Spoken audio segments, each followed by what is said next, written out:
time for Book of Experts TV. Topics you love. Experts you trust.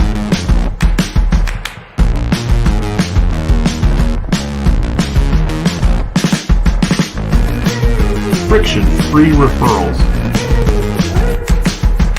Tried, tested, Trusted. This is Book of Experts, brought to you by salesman.me.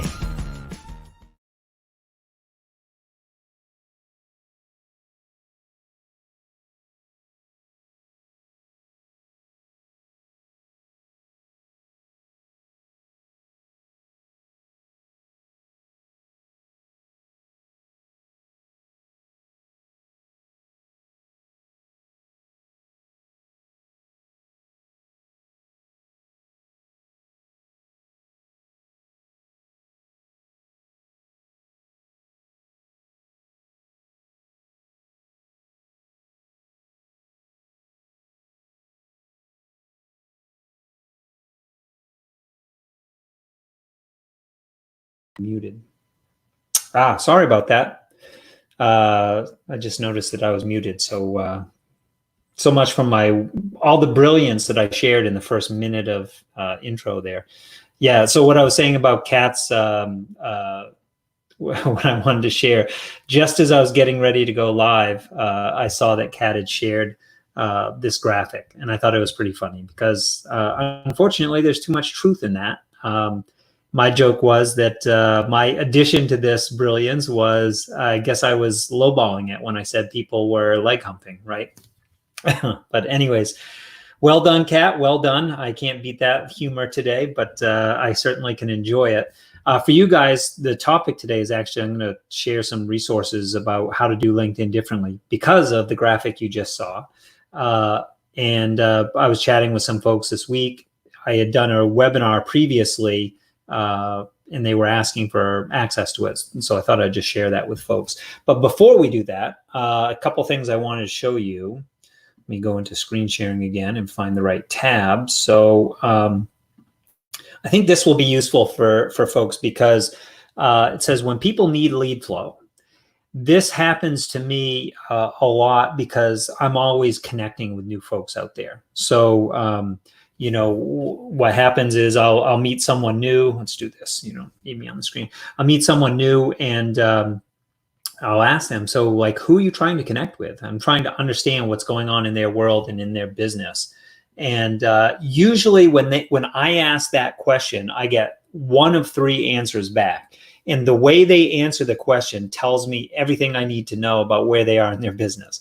So the first one is, here's the three types of answers, right? The first answer is I can't remember who told me this first. They do the mirror test. That means they literally hold the mirror up to someone's face. And if they steam up the mirror at all, meaning if they're a living, breathing person, and they're answering this by saying anyone who does this or does that, the specifics, the blank here is specific to whatever the business they're in.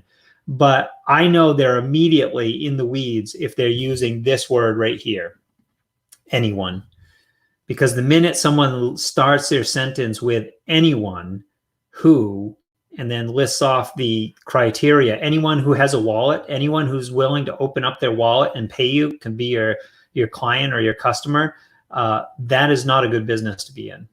And you're buying yourself a whole host of headaches if you take that kind of approach. But I understand where it comes from, because when you're running a business, you pay your bills by having that lead flow of new clients and customers coming in the door. So there's a gap and you're trying to fill the gap. But if this is how you're doing it, you're most likely having a whole host of problems, more than what I want to get into today.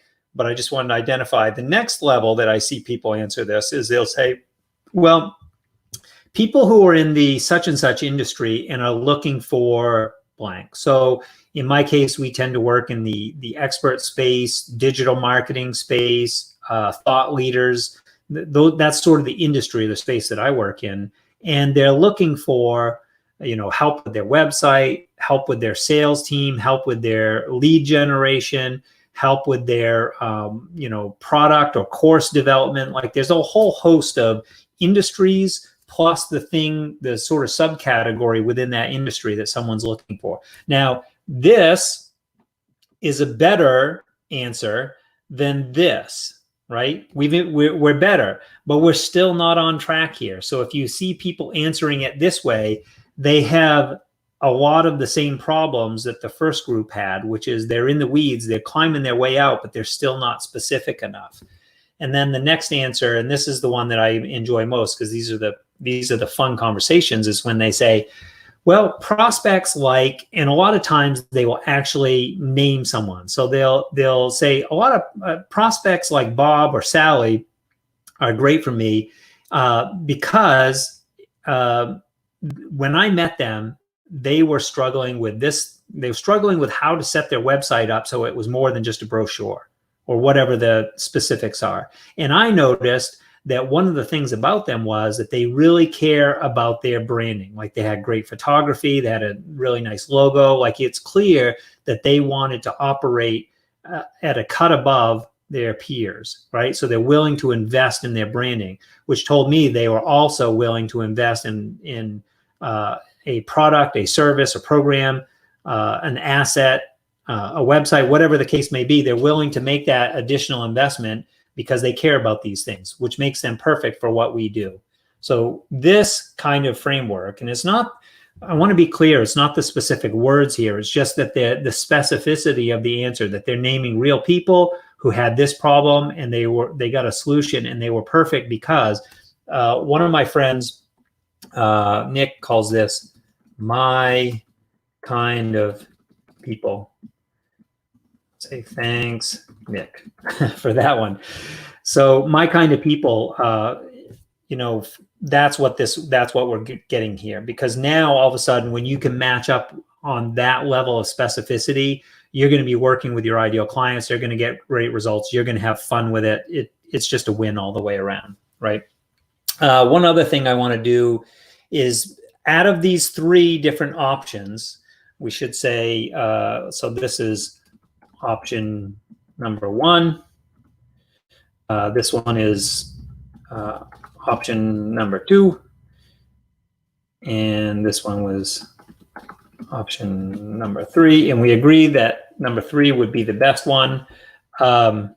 Maybe we'll even boldface these so that someone goes back looking for it. Option number one, number two. Which camp do you fall in? That's my question to you. And the reason why I ask that is because there's really a filter here. And you can think of this like a continuum. The first part of the continuum is, it's like this. I was making a hand gesture here that you couldn't see. There's a continuum there from one end of, I'm trying to find people who match what I'm looking for. And then the other end of the continuum is I'm trying to filter out the people who should not be in that mix. And the difference between those two is really, it's a scarcity or an abundance mindset, right? If you're feeling scarcity, if you need more clients in the door to pay those bills, then it feels like you've got to go out and grab more and you're trying to find people who match. Whereas if you set your business up with an abundance, or yourself with an abundance mindset, it's more like you're filtering out the wrong people because they're a pain in the neck, they're a pain in the butt, and other body parts too, and it's just not worth it. And the interesting thing, I wrote scotomas in here. I don't know if you're familiar with this word, but I actually have another video. We've used it in training with our clients. A scotoma is a psychological term. It means a blind spot. Literally a blind spot on the brain. I learned this in my hypnosis background, but you've experienced this anytime you lost something like your keys, or you're looking for something and it's right there in front of you. And you say, oh, how could I have looked right at it and missed it? Well, literally, for a number of reasons I'm not going to go into right now, your brain created a blind spot where you could look right at that thing and not see it. It was there. You weren't being careless, because a lot of times we'll look 20 times for those keys, and they were right there on the counter in front of us and we did not see them. And the reason why, your brain was running a program that said, you can't see these right now. And I have a whole sort of video that we use in our training of why this happens. But the relevancy here is that if you spent any amount of time trying to get new clients, and it's been hard, and you felt frustrated, and you're thinking to yourself, I just can't find my people, my kind of people. Well, if you felt that way, and it's, that is one of the ingredients of creating one of these scotomas. So if you've been looking and you felt frustrated, now all of a sudden the ideal client, the perfect dream client could be there right in front of you, and you wouldn't see them the same way that you'd miss your keys, right? I don't know if this is making sense, but I just wanted to share this. Anyways, that was a little bit of the background there. What I'm going to do now, because some folks did ask, and I've been sharing them to an older post, I'm actually going to do a little bit of replay of the webinar that I was telling you about, how to do LinkedIn differently. This is pre-recorded, I will tell you that part, but what I'm going to do is I'm going to kind of pop in and out and share some, because there have been some questions that were asked, and so I can give some behind the scenes and maybe some useful thoughts about that. So let me set this up for you guys. To grab the right tab, and this, yeah, that was a key one right there. And let's check this out.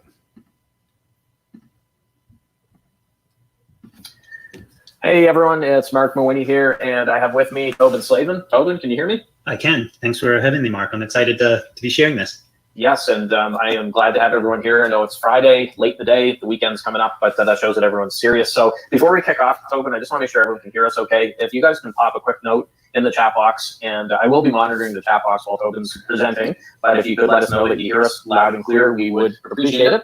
And there we go. I see a bunch of people in here. Hal, HM, nice to see you in Ontario. Martina, Leslie, Christine, and lots of folks that I recognize. Gloria, Maureen from Moncton, my hometown. I believe that's Maureen. And yes, they can hear us, so we're all good. So we're going to kick it off, guys. I'd like to get started right away. As mentioned, I have with me Tobin Slavin, and today he's going to be showing you how you can get more results from LinkedIn. And I've gotten to know Tobin really well here. I didn't know him up until the last few months, and he, what he's going to be showing you today, he utilized that with me to build a relationship, and he did it the right way. It wasn't spammy or salesy or anything like that. He just approached me the right way, and I'm glad that he did. So Tobin's going to be sharing some great stuff. As I said, I'm going to be watching the chat box. If you have any questions, please pop them in there, because he'll be sticking around for Q&A at the end, or I might even jump in and interject if there's something I think should be addressed right away. So without further ado, Tobin, I'm going to turn it over to you. Well, I appreciate that, Mark, and I also appreciate you saying that, because I have a lot of respect for what you built with Natural Born Coaches and the coaching jungle. So to hear those words from you, that means a lot to me. Folks, I'm going to jump right into it. I do a lot of webinars myself too. I mean, watching webinars so that I can learn new ideas. And one thing you're not going to hear from me today is a whole lot of information about who I am and what I do. If you're interested in that, I'm happy to share it, but I don't have slides about it. I'm not going to give you my backstory, because honestly, I don't think it matters until I help you, until I share something useful or interesting or entertaining with you guys. And what I'm bringing today, I don't know where you are in the process, to be very honest. Like, I don't know a whole lot about all the folks that have registered yet. I'd love to get to know you. We'll talk about how we can do that later on. But what I did bring was, if you're a beginner or you're sort of new to LinkedIn, you haven't been using it, I've got some ideas for you. If you're an intermediate, you're using it occasionally, but you'd like better results, I've got a different set of ideas that will be more appropriate for you. And lastly, if you're an advanced user, if you're over there every day, I think I've got some things that will make you look at LinkedIn differently. So again, I'm going to try to bring something for everyone, and let's dive into it. I want to be respectful of your time. So the first thing I want to share with you guys, everyone here is in some shape or form a trusted advisor. That usually means sharing like a signature program. So that's who this is for. If you're in the e-commerce space, I don't know your business as well. I tend to work with coaches, consultants, expert-based businesses. So a lot of the examples that I'm going to be sharing are along those lines. How it applies to, for example, e-commerce or B2C markets might be slightly different. So just wanted to give you that awareness up front. Why we're talking today is, I think we all agree that we've seen a shift recently in the last 6 to 8 weeks with what's going on around the world. And usually people say, well, winter's coming. Well, it's here, folks. And I don't mean the season. I mean, we've seen a dramatic change in our business and our selling environment. So I'm going to address, what I'm sharing with you. This is the work that I do day to day, and I want to share with you what we're doing. I think it's pretty cutting edge because it's actually getting great results in this market, like in the last few weeks. It's people are enrolling into programs. This works. And so I wanted you to know it's very relevant to the current. This is not a slide deck that I put together, a year ago, and I recycled for this. Part of that, one of the reasons why this works so well is because the uncertainty for folks is at an all-time high. None of us really know what's coming in the next 6 to 9 months, even a year out. So being able to address that in a respectful way that builds relationships is at the base of what we're going to be talking about. And I'll give you actual examples of how we're doing that. But I just want you to understand from a high conceptual level, that's really important, that we recognize where people are in their world right now. And they're probably feeling uncertain. Maybe they're concerned about, lines of business drying up and not being available to them anymore. Maybe it's been a fundamental shift and they're taking new programs online that weren't before because they were speaking from stages or doing more group events. So that uncertainty is high. We've got the right antidote to that, and I'll be sharing why that's important. And lastly, I say we're all back in startup mode. You may have been in your business for 20 or 30 years, getting great results for your clients. In that sense, I'm not saying you're a startup, but all the things that we know about how to make our businesses go, the way we get clients, the client getting process, as I like to call it, we kind of have to test all those assumptions again. I was in a client meeting a week or so ago, and the client had a flow chart, and they had marked out certain parts of the flow chart with a little tag that said proven, meaning that they had done it, they got the results, they knew it was working for them, and they kind of marked that off and saying, let's focus on testing other parts of our business. Well, all those results are out the window right now because it is a new environment, a new relationship building and selling environment. So being able to test in that environment and honestly being able to test and learn more quickly, accelerating that learning process, that is the competitive advantage. And I'm going to circle back to that at the end of the webinar today because I think it's. Sorry, I wanted to pop in here for a second because in setting this up, I think it's important for you to know. So we did this webinar with Marc Mawhinney's Coaching Jungle. He also has a podcast called Natural Born Coaches. So that's who we were talking to with the audience. All these folks are in the coaching space, some of them consultants as well. And that tends to be the same type of folks that we work with Book of Experts as well, thought leaders, podcasters, folks who have really invested in developing an expertise, and whatever they're selling is not dependent on price. Like if someone is doing a commodity based, they're selling widgets or they're, selling a service or a program and price is the main differentiator, they're probably not a good fit for Book of Experts. And that's a little bit of what you're hearing here as well. I just wanted to be clear with you guys and pop in, make sure you knew that. It's a really important point. So a couple things that I'm going to set up for you. The first thing we're going to talk about is what I call the 4 gears of marketing. And the reason I talk about this is it changed my world. Because I was a content marketing or social media agency about a dozen years ago. I actually had a small team of 5 people. We were doing content marketing for ourselves and for our clients. And while I know that world really well, I also know that one of the things that comes from doing, and probably a lot of you guys are doing this too, like what we're doing right now, a webinar, sharing information, that's content marketing. But you need something you can bank on. You need something that's going to be consistent, predictable, and reliable. And one of the downsides of content marketing, look, we all know that when someone consumes your content, they show up, they're more informed, they end up being better clients for you. The problem is we don't know when they're going to show up, right? We can't bank on that because it's like being Johnny Appleseed. We're spreading our seeds all over the country. They're going to grow trees and they're going to bear fruit. We just don't know how long it's going to be before that person shows up. So for me, and what I'm going to share with you in a moment, content marketing is part of the picture, but it's not where we start. And that's one of my, I would say, points of differentiation with some of my peers out there, because a lot of folks are really focused on this piece. I'm not against it. I'm all for the right strategy at the right time. But if you use the right strategy at the wrong time, you're not going to get the results that you're looking for. And you probably have been feeling frustrated and you don't know why it's working for you. The next area is referrals. Like we all love getting referrals. I love it. I'm sure you do too. A referral is a sign that you've been doing great work. It's a pat on the back. The fact that someone is willing to refer other business to you is a credit to the work that you've been doing for them. But again, not predictable, not reliable. You can build a system for it, but you don't always know when these referrals are going to show up. Again, it's a higher order of prospect when they enter your world because someone has edified you and said things about you that makes them interested and makes those conversations easier. But we're going to talk about how we can actually be more proactive and take control of the situation, put our hands on the wheel, so to speak. And then lastly, and this is the villain that I'm going to throw the rocks at for a moment. How do you get to ROI? Everyone out there is talking about marketing funnels. Like that is the hot, trendy buzzword. There's some big companies that are selling tools around this space.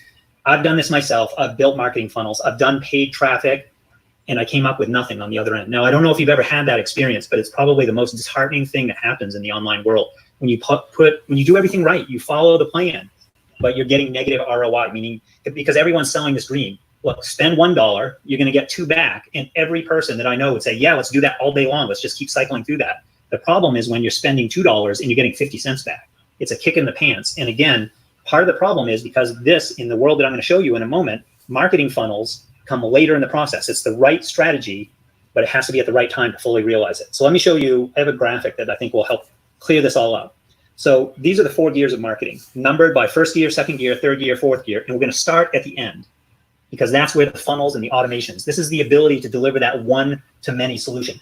Right now, we are doing a 4th gear strategy because we're on a webinar. It's one person talking right now. We'll change that at the end, I promise. We'll get some Q&A in here, but right now it's one person sharing information with many people. So this is a 4th gear strategy. And the goal is to get more clicks, right? To build your audience, to talk to a lot of people with a message that is going to be influential and impact their lives, transform their lives.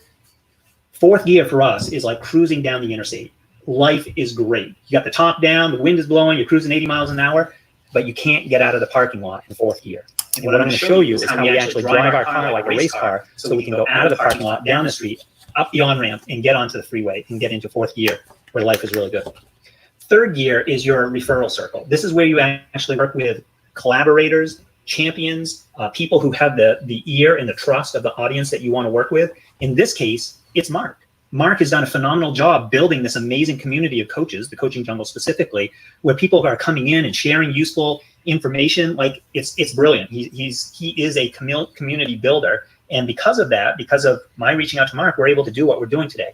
And the goal here is to get more champions that can introduce you to the people you should be talking to, right? Great strategy, but again, you're not going to get out of the parking lot in 3rd gear. It will get you to the freeway. Like it revs the engine up into 4th gear. Once you have a really good referral strategy in place, it's going to make that funnel work really well. But it's the first 2 gears that are going to set this up more than anything else. The 2nd gear is the content marketing that I talked about a moment ago. That's that ability to get clients coming to you. It's also called inbound marketing, some people will refer to it as, or attraction marketing. The goal is to get more visibility. I'm going to give you a slightly different twist on this in a moment, because I think a lot of people are looking at their content saying, if I create a ton of content and I put it out everywhere, people will find me and they will come to me. Like that's literally the playbook that a lot of people run, but it doesn't feel good. It didn't feel good to me. And the reason why is I felt like a hamster on a hamster wheel. Like I could not keep up and I could not create enough content. Now with the process that we do, what I'll show you in a moment, I probably do 20% of the content creation, but I'm getting 80% of the results from it. And the reason why is the content that we're creating is driven out of 1st gear. That's why the 1st gear is the big gear here. It's setting everything else up. And that is conversational outreach. And the goal here is to get more conversations. And this matters because when we have conversations, like real dialogue with people, when we do that, all of a sudden we get to hear, like, what do they actually care about? And they'll use phrases that we never even thought of. If we go to market with what we think is the best solution, most often we're a little bit off, because if you're like me, you get a little nerdy about the topics that you care about, the work that you do. And so you look at it through the lens of your experience, as your expertise. You see it from all those years that you put in there and the impact that you know you can make, and you don't see it with beginner's eyes. But when you go out and talk to your people, they'll actually use phrases and it's like, oh my God, that's the perfect way to describe what we're doing here. And they will literally write your headlines, they will write your sales letters for you. And when you do that, all of a sudden the content marketing works better. 2nd gear, right? You revved up the engine in 1st gear. All of a sudden the content marketing is much more impactful because you actually answer questions that they ask you directly. Like you didn't guess it what the questions were, but they told you, I really need to understand this. You go answer that question, and all of a sudden people flock to that content because it came out of a conversation. The referral partners want to work with you because they see the other 2 gears working and they see people are paying attention. You have real attention and engagement. And ultimately, all this marketing machine, when you start using those kind of headlines, your funnels and your automation works better too. And that's how you get a positive ROI. So none of these are wrong strategies. It's most often a wrong order. People are trying to build funnels and automation first, and they don't realize they can set it up for themselves more easily. Does that make sense for folks so far? Those are the 4 gears of marketing. So I want to jump back in here because it's a pretty key point.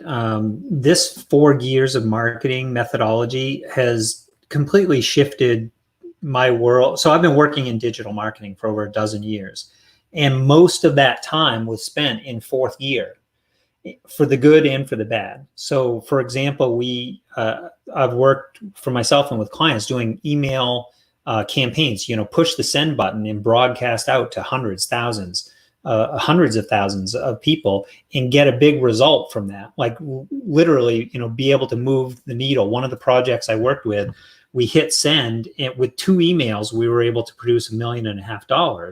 And now, obviously, it wasn't just 2 emails. We spent a whole year building up those relationships. But when it mattered most, we were able to make things happen.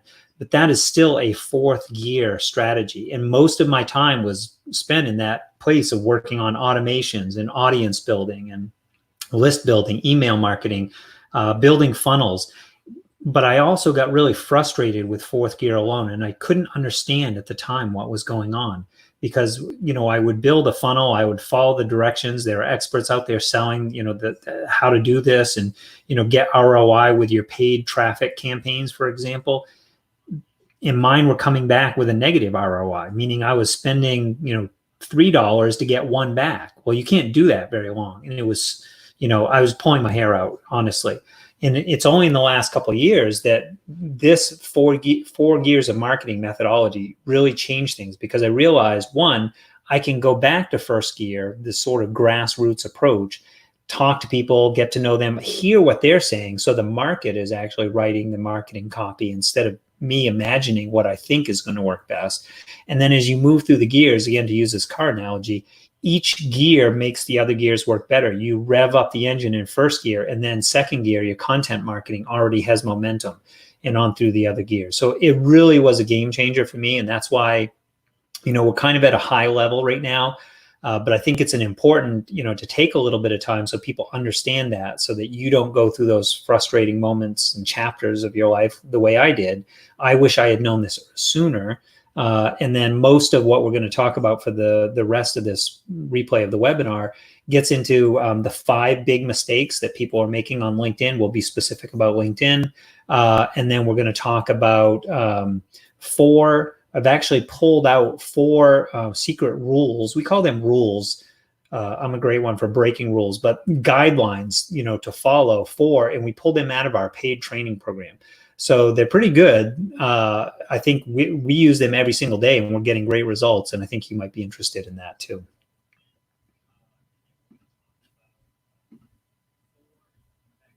Marketing. And I wanted to start there. And the reason why is because it gives us sort of a foundation. Now, if you're interested in just this part, like this sort of conceptual understanding, this is the methodology that I use. I'm a partner at SalesMap.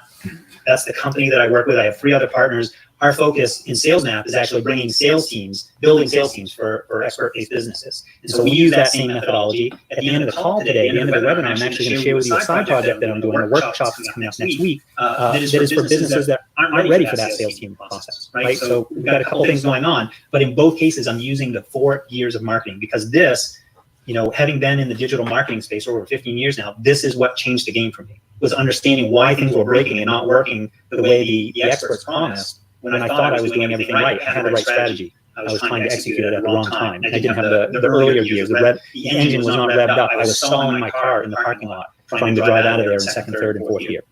The next thing I'm going to share with you is what I call doing LinkedIn differently. I've got 5. They're mistakes, they're pitfalls. Listen, I'm not casting stones at anyone here, because I've made all of these mistakes at different times, sometimes worse than others. I'll own that. But I think I've learned from some of these mistakes, and they're definitely, I mean, this is what is going to separate you from the crowd. Because honestly, if you spend any amount of time on LinkedIn, you will recognize these immediately. 97% of the folks over there are making these mistakes. It's hurting them. They don't realize it. You can make simple, slight shifts and immediately get better results from that. So the first mistake, and again, this is, I would call this like one of the basic strategies, right? If anyone that you talk to that works with LinkedIn training or you know, a coach in the LinkedIn space, they're going to talk about this. The terminology we use is a profile funnel, turning your profile into a sales funnel so that it works for you. And the mistake is that most people take a resume approach. They say, okay, I'm going to set up on LinkedIn. They ask me questions. It looks like a resume. I'm going to fill it in and say, this is what I did. This is my work background. It's all about you. And that's pretty natural to do, because LinkedIn is asking me questions like that.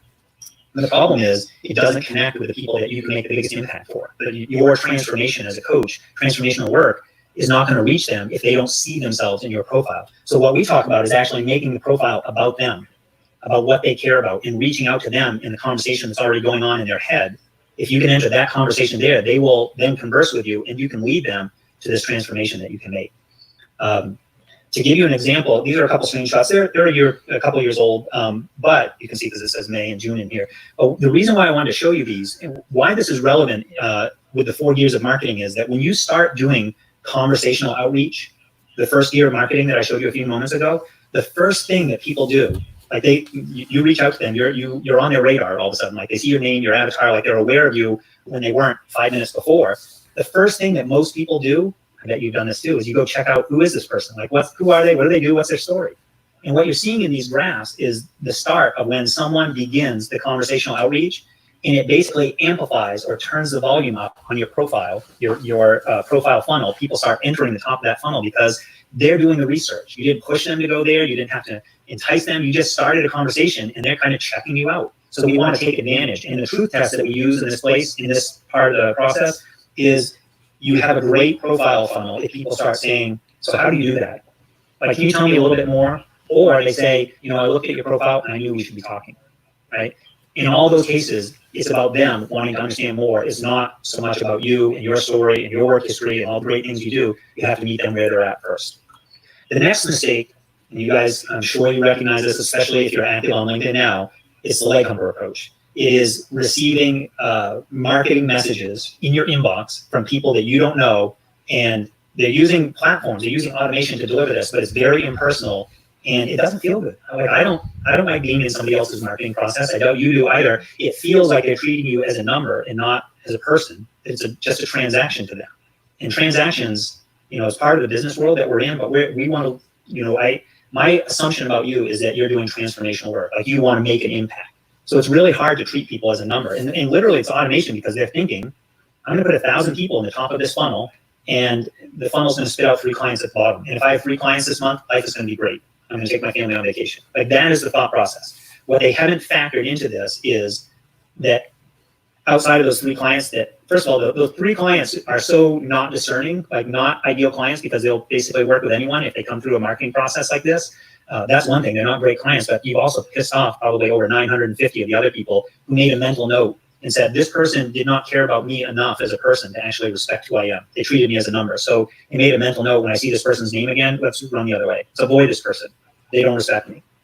That's not the impact that you want to make. And people don't, this is the downside that they don't realize. They're thinking about a marketing process from their perspective.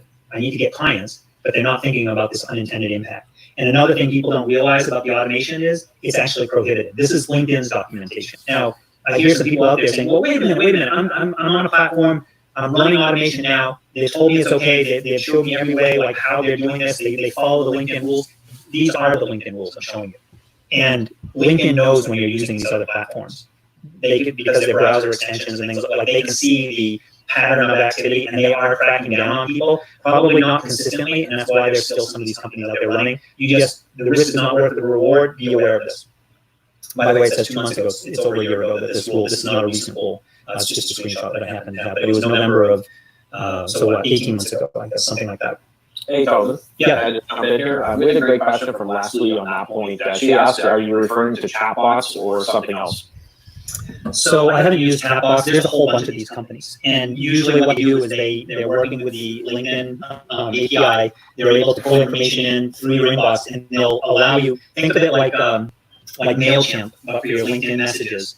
They will help you connect with people, and they will help you send messages, and they'll let you fill in personalized information like the person's first name, or maybe their company. Or I see that you and I are both connected to Marc Mawhinney, and it's actually insert common connection here. And so it's personalized in that sense. But as sophisticated buyers, which we have become, a lot of us have become online because we're making more purchases online, we can smell this stuff out. Like, we can smell it coming. So people know when they're in one of these processes, and LinkedIn knows it's a bad user experience, and that's why they're cracking down. Great. Well, hopefully that helps, Leslie, and thanks. Jean had mentioned a few things like Duck Soup and business-to-business solutions, Octopus, and so on. So thank you for that as well. Okay, sorry about that, Tobin. I thought it was important. Great questions. I don't want to get into, again, I'm not going to knock anyone else's business. They're doing the best they can. I will tell you, I made this mistake a couple of years ago. We were testing automation because my background actually came from marketing automation. Like, that's what I learned first. And then it's like I was playing for the bad guys, and I realized it, and I left that team and joined the good guys, the white hats. That's kind of how I feel about this. And so I've run automation platforms a couple of years ago. What I can tell you is, having seen the responses, it doesn't feel good for the people on the other end, and I don't like it when people do it to me. And that's why we're 100% human empowered. I would call it human powered automation, because we have a great process. It's just not push a button and send out spam messages to people, especially when those messages can break, like the technology can break. Agreed. The next thing, and this is where we get sort of into intermediate strategies, because I'm going to share something that a lot of people may not realize. This is true on, I'm talking about LinkedIn now, but it's actually true on Facebook and other social media platforms. If you are using a tool like Buffer or Hootsuite or something where a content calendar that lets you auto post to your profiles, you're actually getting a fraction of the engagement that you could. We stopped doing this a year or two ago because we saw our reach plummeting. And the minute that we started just directly like going on LinkedIn and posting something, now I still have a plan and I know what I want to do, but I'm not using one of these other platforms to auto post to it. I'm actually just physically going on Facebook, going on LinkedIn, and posting. And the engagement numbers were substantially higher, right? So you can't create distance between you and the people you want to talk to. And this is also true, for example, if you're sharing links. The minute LinkedIn, when you share a link, let's say your YouTube video or a blog post on LinkedIn, they read that as, okay, this person is trying to steal LinkedIn users away from our platform and take them somewhere else. So let's not show this to as many people because it does not serve our interests. That is the algorithm, the math formula that's running in the background. So what we do, and again, I can share some examples with people who are interested in this part of the topic. We actually ask questions. Like, we create content that is specifically designed to create dialogue because it's the dialogue that drives sales and builds deeper relationships. So it's all about creating content that is conversational, or what they call dialogue marketing, instead of curating content.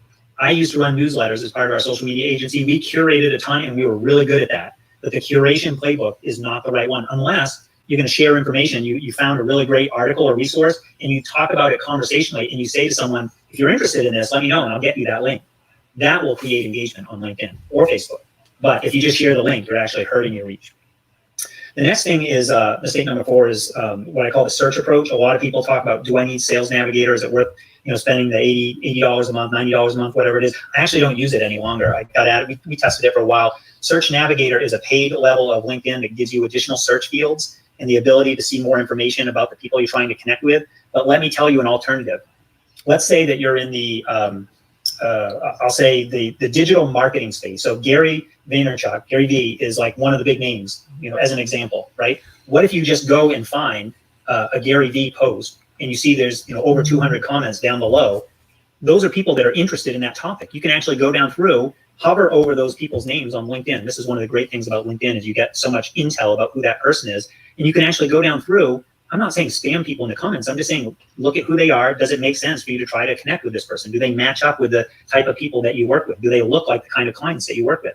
Maybe you work in a coaching space and you can do the same thing, personal development, life coaching space. You could go to a Tony Robbins or David Bayer or somebody like that that's preeminent in that space. And again, getting a ton of engagement, and you can get to know their audience, because there may be some people there that are not ready to work with Tony. He's expensive, but they need some help to sort of build in that direction. And you might be the perfect solution. So I'm much more interested in using what they call congregation pools. I think that's a Mike McAllowitz term, where people congregate instead of trying to use search engines to find people. LinkedIn is a big search engine, but I very rarely search these days. I don't have to because I have a steady flow coming in doing this this congregation pool approach.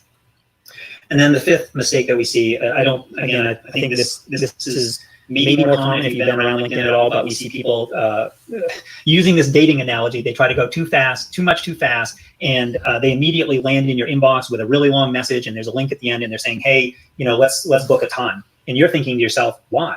Like, why would I, for what reason would I take a chunk of my time out of my day, and I don't have enough time as it is, to do a 15-minute or 30-minute call? For what purpose? Because you want to sell me something.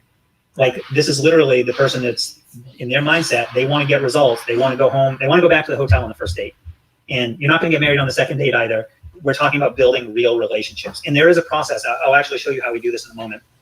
But people have short shrifted this real relationship building, having a real network, and they don't have to do it because it's much more effective. They don't realize that. And people are, I think, because there's a lot of automation and a lot of funnels and a lot of marketing out there, this is how you can really connect with people, is to treat them like one of your friends. If one of your friends came forward and said, who do you know that could help me with this, you would sort of guide them through the process. You look out for their best interests. And that's exactly how we want to treat these new folks that we're building relationships with. All right, so here are, these are actually 4, I call them secrets. They're only secret rules in the sense that I pulled each of these out of our paid training. So this is part of what we do at Sales Map. This is part of what I do in the workshop that I'll be talking about in a few moments. These are some examples, but they're short rules, like easy to remember, and I'll give you some actual examples of how we do this. The first one is you actually can start conversations with people before you ever connect to them. And people are like, what? You can do that? Yeah, you can actually like meet people in really cool groups like the Coaching Jungle, and you can talk to them in the comments and exchange replies back and forth, and then send a friend request or on LinkedIn a connection request. And those connection requests get accepted like 80 to 90% of the time, because you already like, oh, I know this person, and like I've already exchanged a few back and forth with them. You're on their radar. Your name's familiar to them. A lot of people, going back to this leg humper automation, dating analogy that I just shared, what they're trying to do is they'll say, I'm going to send out a ton of connection requests, and then the small percentage of people that actually accept those, then I'll strike up a conversation with them. They don't know who you are. They don't know what your intentions are. They don't really care yet. But you can reverse that process just by starting a conversation before you even reach out directly to that connection. And one of the case studies I'm going to share with you in a moment is actually going to sort of illustrate the difference on point number one here. The second thing that we teach our people to do is to make the messages 100% personalized. Like the test on this is they know without a doubt that the message that you do send to them, whether it's in the comments or part of your connection message or a follow-up message, they know 100% it was for them and it was not for anybody else. You've got to mention things specifically in there, not I read through the profile and it says you work at this company, not something to anybody, but something that really shows your attention to detail, that you actually want to get to know this person. This takes a little bit of time. This is what we do as part of our training. We teach people how to do this in really intelligent, elegant, and efficient way, but it means the scripts don't work because they can smell the scripts coming a mile away. You can't use copy and paste messages and just fill in this part and think that you're going to build real relationships, because there's no heart in it, right? People can feel that difference. The third thing is that we find the awesome in the person that we want to connect with, not the flaws. Now, let me give you an example. If the first time I connected with Marc Mawhinney, Marc mentioned as we got started here that he and I connected through this exact same process. If the first thing I said to Marc was, hey, Marc, I saw your post, you have a typo in the headline. How do you think you would have felt about me? I might have thought I was, and this is a mistake that a lot of us have made. I've done this more often than I even want to admit. When you come in and you think you're being helpful, you're sharing something, but it kind of embarrasses the other person, especially if you do it publicly. And it also doesn't make them feel good. It's not a great first impression. On the flip side, you can look, and this is a great life skill, by the way. This will make your family happier, your friends happier, and your work is going to flourish as well. If you can learn to find the awesome in other people, it will light your world on fire. In the example, instead of talking about a typo that might or might not have helped Marc, I could say, Marc, I see what you're doing. We'd love to be validated, by the way. And somebody said in the comments this week, they said, I don't know how to do this. This is an example of how you could do this. This is what I would do if I was meeting Marc for the first time. I'd say, Marc, I'm following what you're doing, and I'm really impressed because you are a true community builder. I love what you've done in the community, in the Coaching Jungle, because, I mean, seriously, look at what he's done here. He's gathered a big group of people who are changing the world. That's impressive by itself. He has not made the group about himself. He shares the spotlight exactly the way he's doing with me today, and I appreciate him for that. And he consistently, day after day, he and the whole community that he's built, they show up with value. So everyone is growing from that experience. That is awesome. And it's worth saying that to a person, find that awesome in them. And I believe that if you can lead into your relationships like that, you are at least going to make a better first impression. It doesn't mean that they're going to love you and buy from you, and that, it's not a manipulative strategy. It's just leading with the right kind of approach to build a warm relationship or a warm reception to start. And it's a great life skill. And then lastly, ask permission first. We do this, we teach this in a couple different ways, but we constantly check in with the person on the other end and say, hey, I have this thing, I think this might be useful for you. I'd love to share it. Is that okay? Don't drop links on people. What I mean by that is, if you're sending a message to someone, just like you don't put the link in your posts on LinkedIn because it will actually limit your reach, you can actually do the same thing in the inbox, in your messaging to people. You can say, hey, I have this article. You mentioned this thing in your post, and I wrote about something similar, and the two kind of go together. Would you like to see what I shared? And let them say, yeah, that'd be cool. I'd love to know what you're doing. Or they'd say, no, I don't have time for that. Either way, they get to choose. And that respect of asking them first it's a micro commitment. It builds a relationship instead of taking away. But don't share a link with anyone that hasn't already said, yes, I want that from you. Ask for permission first. So I know they like simple rules, like everyone's looking for the magic script, but there isn't one. And if I gave you a magic script of what worked, a year ago or 3 months ago, it wouldn't work today because the world is changing around us. But these rules are timeless because they're based on psychology, on technology. Right? So they're always going to work if you treat people the right way. They remember how they feel, how you made them feel. So a couple questions that often come up. This one was asked this week a couple times, actually. I wanted to make sure we did it here in the group. How do I get results specifically on LinkedIn without having to spend my whole day on LinkedIn? I hear you. I don't have that luxury either. It's actually not effective to spend your whole day on LinkedIn or even on social media. I think it's not only doesn't produce the results, it's detrimental. Even with the sales teams that we're building, we want, even if someone is doing it essentially in a full-time role, we want them to do outreach max 3 to 4 hours a day, because you are bringing energy to these conversations. If you start treating people like numbers, you're going to get low number results. So the range that I look at is 30 minutes a day to, if you really have to build your business, like if you really have to fill your pipeline, you're starting from scratch and you don't have any people and you need a full pipeline, maybe 3 hours a day for a short period of time, a couple of weeks to really fill that pipeline. The reason why a full pipeline matters is because it takes all the pressure off your conversations. You don't get, I'm struggling for the word, but you're not desperate when you enter you're not trying to make something happen that shouldn't happen. If you have a full pipeline, you meet people, you build a real relationship. If they're not a fit, you're okay with that because there's someone behind them coming along who could be a better fit. But the general rule that I use for myself, I book an hour a day. And just like you, I have days where I'm thinking to myself, I don't have time for this. I've got a ton of stuff to do today. So I have an Apple Watch. I set a timer on my watch for 30 minutes. And then I put my head down and I say, I'm going to do this at least for 30 minutes. So I'm constantly building relationships. I'm reaching out to people, sometimes new people, and sometimes I'm looping back to folks that I've talked to before so that I can stay top of mind. I'm not pushing send like an easy button and blasting a ton of people and thinking that's going to do anything for me. I'm reaching out to them and checking in with them. Hey, what's going on? Last time I talked with you, you were doing this. How did that go? How did the launch go? Did it produce the results you were looking for? And I have those notes in my CRM. It's a real relationship. I'm treating them the same way I would family and friends. The other question, this is like a generic question. This won't work for me because my people aren't on LinkedIn. Well, if they're in the business world, they probably are. They might not be super active on LinkedIn. They might not be going on LinkedIn every single day. Like some of us who work in the online space, I include myself in this group, I go to LinkedIn every single day. I'm checking in and I really pay attention to that channel because it produces a lot of results for us. Not everyone, like if you're in a bricks and mortar business or if you're seeing patients every single day, you might check in LinkedIn once a week because that's, for an hour, that's all the time you have for that. But LinkedIn is super valuable because it has this full dossier. It's like someone gave you a research file on the person that you want to connect with. So maybe they're more active on Facebook. Maybe you have to use email to actually converse with them. But LinkedIn is an essential strategy just because of all the information there. So even if they're not there, you still want to leverage this. Otherwise, you're leaving money on the table. The second big question that we hear from folks is, I don't know what to say. Like I wouldn't even know where to start, especially if you're not going to give me a script and say this first and then say this second, or they want the cookie cutter approach.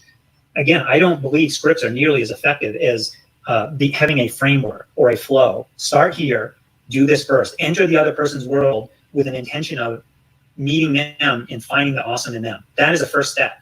It's a great way to start a relationship. Like if you're in the comments, remember I gave you the example of Gary Vee or Tony Robbins. Like if someone says something really awesome, makes a great comment, they share something tell them that's awesome. And don't just say that's awesome. Say, I love that you shared that because, and then fill in after that in a way that's very personal to you. And 100% they know that's about them and the impact they made on you. And they feel really good about that because they also probably want to transform and make this a better world. All right, I'm just looking at my notes to make sure I've covered everything. Here's what I have for you guys. If this approach interests you. So I want to pop in here for a second. We covered in the workshop, the webinar that we did so far, the 5 big mistakes that people have been making on LinkedIn. Did you see yourself in any of those? Because I learned all those lessons the hard way myself, making all those mistakes. We talked about those 4 secret rules. A lot of times people see those and they say it can't be this simple, but it actually is. And they're surprised by the results. In the past 2 weeks, I've had 2 different clients. They were both SalesMap clients, by the way. And so they were coming in to do the sales team experience, what we do at SalesMap. But in both cases, those clients said, look, I don't care what the process is. I want the sales team. I want them to do it for me. I need help. I know I'm the bottleneck on my business. They came in, but they weren't buying what you're seeing here today, like understanding this very organic, very conversational relationship building approach. But one of the things that we do with our clients is we give them access to our materials, the same things that we use to train our sales partners, our sales pros. We train and certify them. So we give the same materials to our clients because we want them to understand the process so that they can manage and lead that sales team to higher and higher levels. And in both cases, both of these folks came back afterwards and said, oh my God, I'm loving this process. This feels so much more natural to me. I used it this morning. Like I just went through the material, but I used it for the first time. I got this result. It's really rewarding for me to see that because I love what we're doing. Like I poured myself into what we're doing with this process. And I wanted to share, I want a big shout out to Christine Kotick. You can see while I was doing the webinar there, she shared this, that Christine was in our last workshop. She is a coach working with ADHD coaches. And as you may or may not know, that's a huge impact on the world because there's a lot of folks out there who are, in one case, maybe underperforming because of this label, this ADHD designation that's been given. But on the flip side, positioned the right way, they're able to tap into it almost like a superpower. And so there's this whole army of coaches out there, and what Christine is doing is helping them make a bigger impact. So really cool mission that she's involved in, and honor for me to be able to work with her. And I appreciate, Christine, you sharing some positive words from the last workshop. What was really cool is that in the workshop, we call it the Client in a Day workshop, Christine actually had several bookings like in the first 90 minutes already, like boom, boom, boom, getting calls booked up, talking to people. And that is like, there's no hiding in the process. Like you actually need to talk to people. So if you want to push the easy button and never talk to anyone and you think you're going to get sales that way, that's what Gear 4 is doing. And that's not what I'm focused on, because I found much better results by doing the 4 gears of marketing approach. Anyways, I just wanted to share that because I thought it was relevant. We'll jump in. We're almost finished here. A little bit of information about what the workshop is that we're doing a week from today. Some folks may be interested in that. And, if you're interested, just reach out. Like, I want to talk to you. There's no landing page. There's no, buy button or any of that. It's literally just, I want to talk to people, make sure the right people are coming into the workshop because it's fun for me and for you guys too. The thing that I'm doing next week is a Client in a Day workshop. This is something, again, most of my work is with SalesMap. If you're interested in sales teams and bringing on folks that can prospect and bring deals to the table for you, that's what we do at SalesMap. I think I have the URL coming up in a minute, but it's salesmap.me, not .com. But what I'm doing next week is a side project that I have going. And honestly, between you and I do it because I love it. This is something that I get really nerdy about this. The work is capitalized in this word for a specific purpose. It is a 6-hour workshop, and someone out there just groaned and said, oh my God, I would never sit there for 6 hours. You're right, you won't sit there for 6 hours. I sit there for 6 hours on Zoom in a virtual room. What we do is we share a bunch of information ahead of time, what I call a web kit, and then we work for 6 hours. And so people get all the tools that they need, and if they get stuck with something, I'm there on Zoom and they can check in and say, hey, I just sent this message and I didn't get the response I thought I was going to get. How can we adjust that? That's what it's like a hackathon approach to this conversational outreach. And I just call it a Client in a Day workshop. Okay, I have a couple. These are like social proof, because this is like the thing you're supposed to do is share. Yes, I have worked with clients. They've gotten good results. But what I actually want to tell you guys is a couple case studies that I thought would be most relevant. People that had done the Client in a Day workshop experience, not SalesMap clients where they get me, but in the process, but they also get my partners. And like, that's a much bigger project, and it's not the fit for everyone. With the Client in a Day workshop, I started working with Yon. Yon is a website developer. He's actually from Bulgaria. And when he first approached me, he had been selling websites. Now, if you know anything about the space, websites are tough because they become a commodity. Like, he was selling, I don't want to be specific with the numbers, but websites for several $1,000s to English as a second language schools. That was his market at the time. He said, look, I know what I do. I could earn more money. I have 4 or 5 developers working with me. I want to grow my business. He's a young guy. He's very ambitious. But he's competing in a world where people can pay, $20 or $25 a month and get Wix or Squarespace and get a nice looking website. And so he said, I don't know how to grow this. And by the way, Yon approached me when he first messaged me. He sent me one of those leg humper automated emails. He was doing exactly what I told you. He was sending messages to people automated and saying, if they connect, then I pick up and try to have a real conversation with him. So my first read through, I was kind of turned off, like you would be as well. I could see what he was doing, but I also saw some potential in him. And I said, I'd love to talk with you because I see what you're doing, and I really like this part. I was finding you awesome.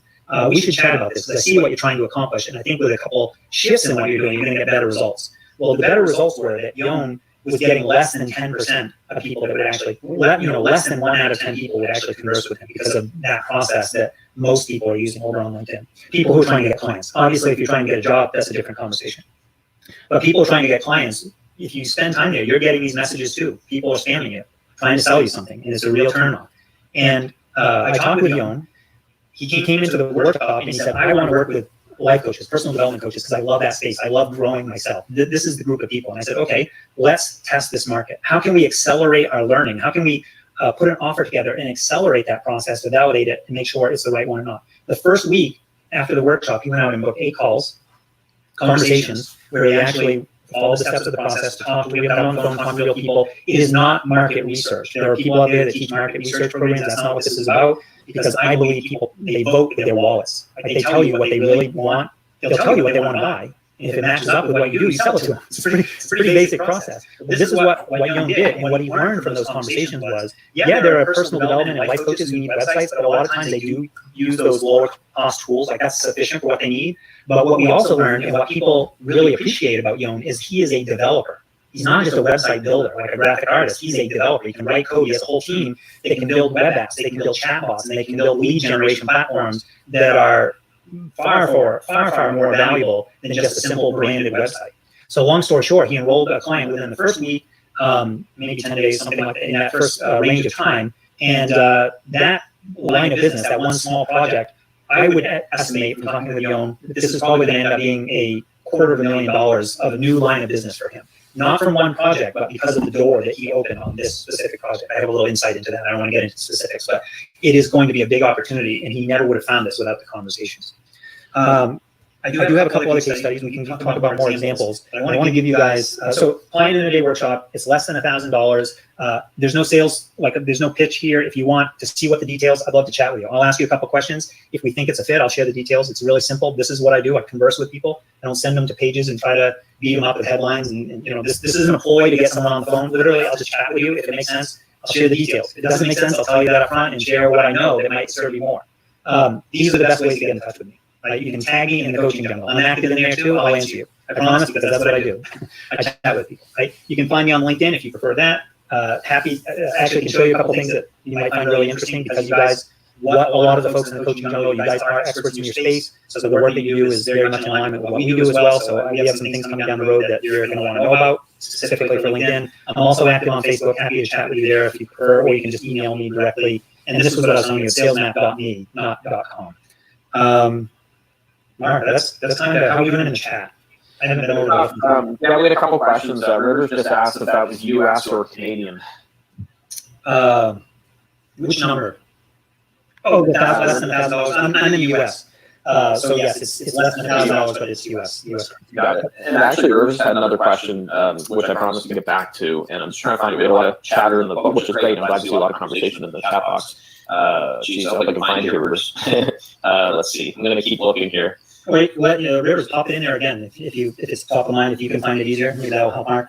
The one thing I'll let folks know, what I'm not doing, just to be upfront with you, and the workshop is this week before, what I call the web kit, week before kit, of resources, playbooks that I use. We do the workshop, and then I make a promise in this workshop of what I will do to help you get your client enrolled. That's what the process there. It is not what we do in SalesMap. SalesMap is a different animal. It's a $25K offer. It's folks that are already doing 6 figures or multi 6 figures and they want to go to 7. It's a different process. So I just want to be clear with folks. I'm not trying to tell you that you're going to get the SalesMap experience for less than $1,000. It doesn't work quite that way. But if you're in the right place where you do want to go get several clients and that makes a significant difference in your business, you maybe want to launch a new program. That would be, or you've already got programs out there, but you've been doing one-to-one work. You want to test the waters on a group program. This is the process. I don't think there's a better process, not only because it's the best skill set, but for the time that we're in. Again, think back to that uncertainty and the sort of this is how you find out what people want to buy. They'll tell you, and then you get to decide whether it matches up with what you want to sell. Got it. Now, I will mention, lastly, you had groceries being delivered during, I think, points 3 and 4. So the replay is going to be shared in the coaching jungle. It's going to be put in as an announcement or a pinned post at the top of the group. So if you aren't in the group, feel free to shoot me a message or Tobin, and we can get you that replay. That's probably the best way for you to hear points 3 and 4 in there. But definitely let us know. The replay will be going out. Let's see. Rivers said his question was about organization in LinkedIn, which doesn't jog anything for me here, Rivers, so you got to bear with me looking through. Any other questions too, guys? Pop it in there as we're going through.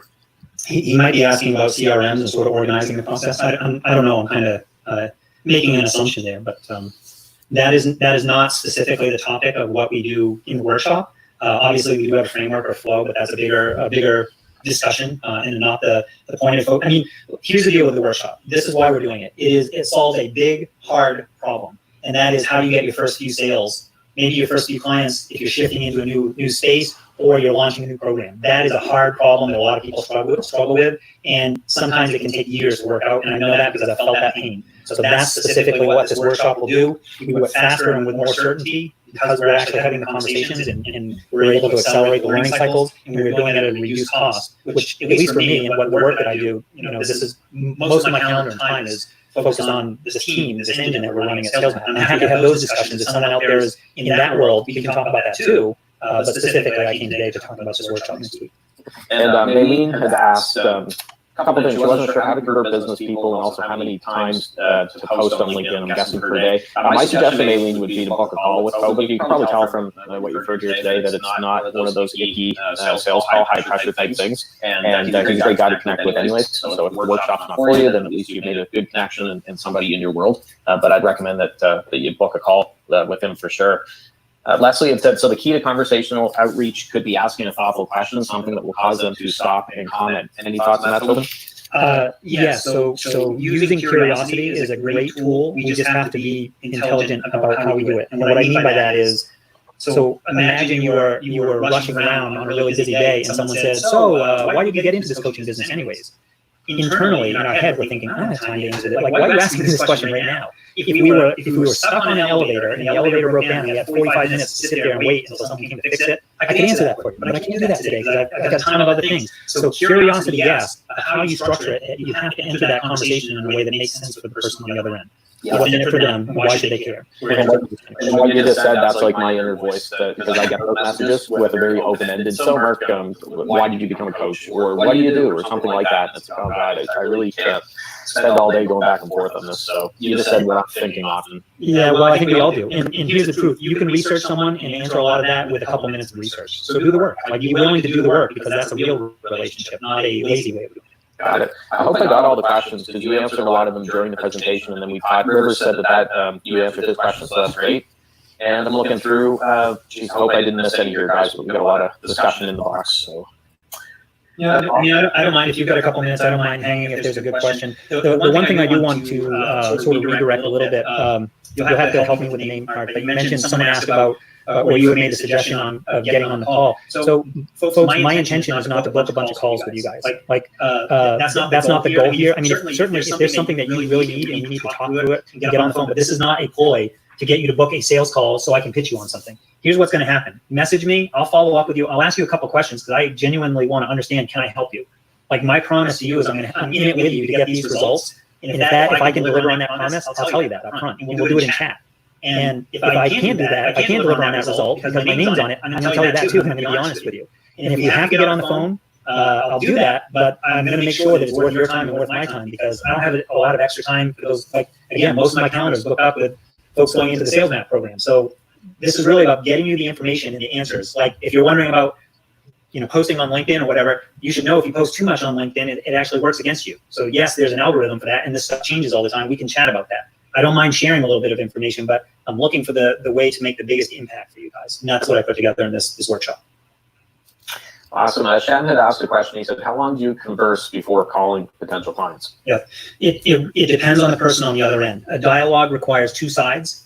And I have worked this process and enrolled clients in as short as 72 hours. I think was one of the shortest ones, from never met this person to entering and working through the process, and all of a sudden they're enrolling. By the way, not into the workshop, into the 25K Sales Map program. That's how fast it works, even for big high ticket transactions. Or sometimes it can take 6 or 9 months because I built a relationship with someone. The timing was not right, but we both value the relationship, and I loop back periodically and just check in and see what is going on in my world that I might be able to share that would be useful. And more importantly, what's going on in their world so that I can stay up to date with them. We do it with our family. We do it with our friends. We should do the same thing with these relationships, because your network is your lifeline going forward. Like a robust network, a full pipeline, you will never go hungry. That is the big idea of the workshop. Never go hungry again. Got it. And Shannon asked how many emails. I assume that's follow-up messages or emails. So there is not a there's not a specific number. I'm actually here's my backstory. I used to be an email marketer, a list builder, and an audience builder. So I used to build those email nurture sequences, send 3 or 4 emails, and first email is this. I don't do that anymore. I don't do that because 1 or 2 out of 10 people are even reading them. The open rates are dismal. And honestly, it felt like I was a kick in the gut to do all that work and not get any results. So the emails that I'm sending now look very much like the same kind of exchanges that I have on Facebook, on chat, SMS, like text messages, or on LinkedIn. Short, staccato, conversational, expecting a response from the person on the other end because I want a dialogue. And if there's no dialogue there, I'm not going to keep messaging them. It's got to be the dialogue that drives sales, not the copywriting or the positioning. That's great. So any final words there, Tobin, before we sign off? No, I just, if this speaks to you, great. I hope you got value out of what we shared. That was my intention because again, I've gone through and sat through a lot of webinars. So I wanted to deliver what I look for when I do that. If you're interested in a workshop, my promise is that I'm in it with you to get results. And I take that seriously. So that's why I want to chat with people. I'm not sharing a page for anyone to go sign up because if I don't know you and I don't know if I can get you results, you're not getting in because I'm on the hook as much as you are. Mm-hmm. So that's just the way I choose to do my business. I don't have to do this. I want to do this. Oh, that's great. Well, thanks, Tobin, and thanks everyone for tuning in here. I hope you got a lot from this. I hope everyone has a great weekend as well. And yeah, thanks for watching. Mark, I meant every word I said about you. I really respect what you've built, but more importantly, how you do it. And I think there's a lot for all of us to learn from you. So I appreciate you. Thank you, Tobin. All right, guys, thanks again, and we'll chat soon. Bye-bye.